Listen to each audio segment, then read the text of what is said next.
Signature Bank CEO Joe DePaolo will be replaced by COO Eric Howell following transition period. DePaolo will also step down from his role as president. Join the most important conversation in crypto and Web3 taking place in Austin, Texas, April the 26th to the 28th. Secure your seat. Join the most important conversation in crypto and Web3 taking place in Austin, Texas, April the 26th to the 28th. Secure your seat. Crypto-friendly Signature Bank SBNY's CEO Joe DePaolo is stepping down from his role as president to be succeeded by Chief Operating Officer, COO, Eric Howell. Following a transitionary period starting on March 1, Howell will replace DePaolo as president. The bank also said that once DePaolo completes his transition into the advisory role, Howell will be named as CEO.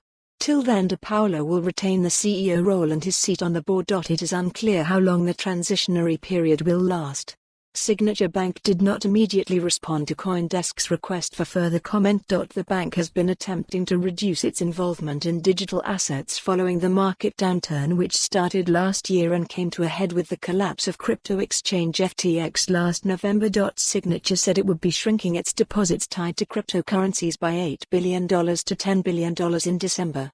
Last month, Binance said that Signature would no longer handle transactions of less than $100,000 for crypto exchange customers.